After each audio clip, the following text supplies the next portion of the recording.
안녕하세요, 축직먹입니다. 클롭이 이번 시즌을 마지막으로 리버풀을 떠납니다. 그래서 리버풀은 차기 감독을 물색하고 있죠. 리버풀과 강하게 연결이 있었던 사비 알론소 감독이 다음 시즌 레버쿠젠에 남을 것 같습니다. 더타임즈의 폴 조이스라는 기자에 따르면 리버풀과 같이 경쟁하던 미넨 측도 알론소 영입이 어렵다는 의사를 내비쳤다고 합니다. 그리고 알론소에 대해서도 레버쿠젠에 한 시즌 더 머무르고 싶은 것 같다고 추측했습니다. 그런데 알론소 말고 감독 후보로 오르던 인물들이 있습니다. 브라이튼의 데제르비와 스포르팅의 아모림이죠. 데제르비는 제가 이전에 만들어둔 영상을 영상 말미에 첨부하겠고요. 오늘은 아모림에 대해 알아보는 시간을 갖겠습니다. 포르투갈 리그는 크게 세 팀이 빅3를 구성하고 있습니다. 포르투, 벤피카, 스포르팅인데요. 챔스를 자주 보신다면 가끔씩 보셨을 팀들입니다. 그리고 아모림은 지금 세 팀 중 하나인 스포르팅의 감독을 맡고 있습니다. 스포르팅 출신의 유명한 선수는 크리스티아노 호날두와 브루노 페르난데스, 그리고 토트넘의 페드로 포로가 있습니다. 아모림은 1985년생 39살입니다. 첼시의 티아고 실바보다 동생입니다. 감독치곤 상당히 젊은 편에 속하죠. 그리고 선수 시절 포르투갈 국가대표를 거쳤습니다. 나이가 어리니 감독 경력도 많지 않습니다.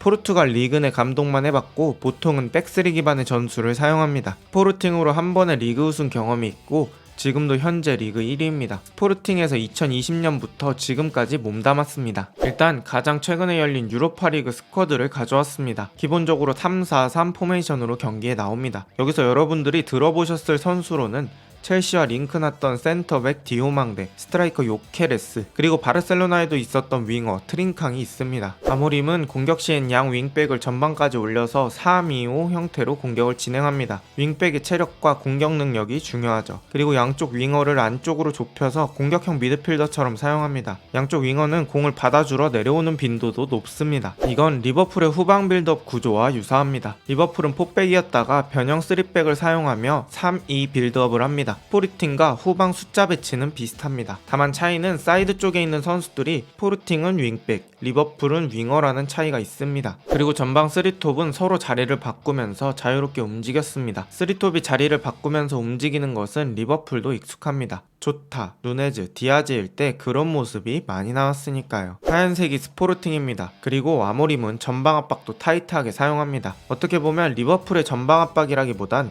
아스날의 전방 압박처럼 거의 1대1 매칭을 시켜놓고 전방 압박을 시도합니다. 근데 다음 장면을 보면 아탈란타의 선수 하나가 내려오니까 그냥 전방 압박이 풀려버립니다. 그리고 선수들 간의 간격도 먼 느낌이죠. 확실히 클롭의 리버풀보다는 전방 압박 시스템은 부족한 느낌이 들긴 합니다. 또 경기 보다가 유사한 점을 찾았습니다. 스포르팅 역시 공격진에서 소유권을 잃으면 바로 역압박을 간다는 것입니다. 리버풀도 수비로 전환을 하지 않고 앞쪽에서 바로 수비를 해서 이득을 보는 경우가 많죠. 이런 장면만 보면 아모림이 클롭과 유사한 면이 꽤 있는 것 같습니다. 수비 시에는 전방에 요케레스 한 명 남겨두고 양 윙백과 윙어들을 내려서 5-4-1 형태로 수비합니다. 일반적인 3백 기반의 팀의 수비 방식과 비슷하죠. 자, 이런 전술적인 토대로 아모림이 리버풀에 온다면 어떨지 상상해보겠습니다. 지금 선수단에서 변동이 없다고 가정하겠습니다. 제가 생각하는 베스트 라인업은 이렇습니다. 수비 라인부터 보겠습니다. 반다이크와 코나테는 부상만 아니라면 기용하고도 남을 것 같습니다. 다만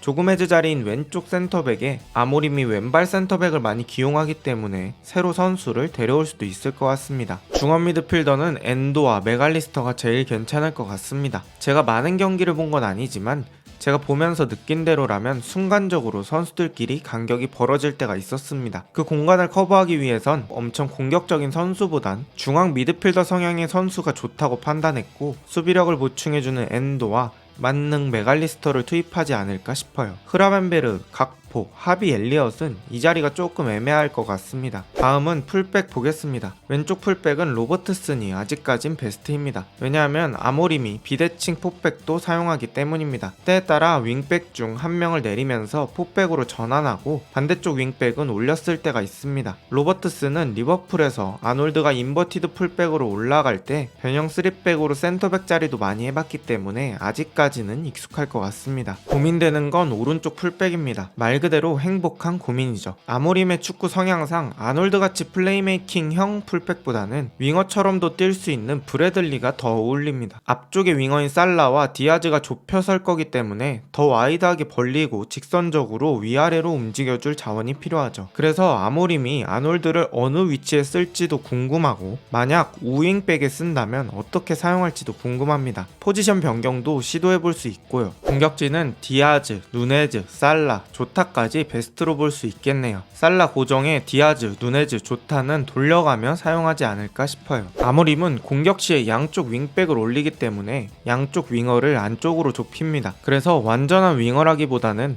왼쪽 공격형 미드필더, 오른쪽 공격형 미드필더가 됩니다. 약간 레버쿠젠의 비르츠, 호프만과 비슷하죠. 게다가 양쪽 윙어는 빌드업 시 아래로 내려와서 공을 받는 빈도도 엄청 높습니다. 그런 측면에서 살라는 플레이메이킹도 되고 볼키핑도 되고 연계, 축구 지능도 있어서 합격인데, 디아즈도 이게 가능한지는 생각해 봐야 합니다. 디아즈는 플레이 메이킹보단 드리블 돌파에 강점이 있는 선수입니다. 만약에 아모림이 디아즈를 쓴다면 어떻게 개조시킬지 궁금하긴 하네요. 아모림 축구에서 제가 눈에 띄었던 단점은 바로 선수들 간의 간격입니다. 지금도 결승골을 실점하는 장면인데 중원에 미드필더가 2명뿐이기 때문에 이렇게 간격이 조금만 벌어지는 순간엔 심각한 위험을 초래할 수 있습니다. 뒤에 센터백 3명이 확보되어 있다고 하더라도 저런 장면 은 위험할 수 있죠. 먼저 아모림이 리버풀에 부임했을 때 기대되는 점을 알아보도록 하겠습니다. 첫 번째는 클롭과 유사한 압박 전술을 사용한다는 것입니다. 전방 압박, 역압박으로 상대를 눌러놓으려고 하죠. 그런데 리버풀 선수단은 그런 압박 전술을 잘 수행할 수 있는 선수들로 꾸려져 있죠. 압박 하나는 전 세계 최고의 선수들입니다. 그래서 스포르팅 때보다는 좋은 압박을 수행할 수 있습니다. 그리고 리그 우승 경험이 있다는 것입니다. 컵 대회도 우승 경험이 있고요. 근데 리그라는 게 중요합니다. 돌아가는 사이클에 대한 이해는 있을 거니까요. 이 리그 우승 경험이 리버풀의 또 다른 감독 후보로 거론되는 데제르비와 결정적으로 구별되는 차이입니다. 데제르비는 리그 우승 경험이 없습니다. 걱정되는 점은 압박 체계의 완성도입니다. 전 세계 최고의 압박 전술을 가진 클롭보다는 아무래도 완성도가 떨어질 수밖에 없습니다. 그리고 4백에서 3백으로 전환할 가능성이 크므로 리버풀 선수들이 3백으로 전환하여 적응하는데 시간이 좀 소요될 것으로 예상됩니다. 아모림 축구의 최대 약점은 간격이라고 생각합니다. 체력과 상관없이 전반 초반에도 간격이 넓어질 때가 있습니다. 양쪽 윙백까지 앞으로 올렸을 때 이런 문제가 주로 나타납니다. 그럼 중앙 미드필더 2명이 너무 부담을 받고 그 문제는 후반의 체력 문제로 이어집니다. 이런 문제들을 어떻게 해결할 수 있을지 고민해봐야 할 것 같습니다. 냉정하게 말해서 전 세계 나와있는 매물 중에 클롭과 비빌만한 감독들이 거의 없습니다. 초반부터 클롭의 수준을 기대하는 것은 어려울 것 같고 시간이 필요할 것으로 보입니다. 클롭이란 존재가 리버풀에 정말로 큰 존재네요. 오늘 영상이 도움이 되셨다면 구독 부탁드립니다. 좋은 하루 되세요.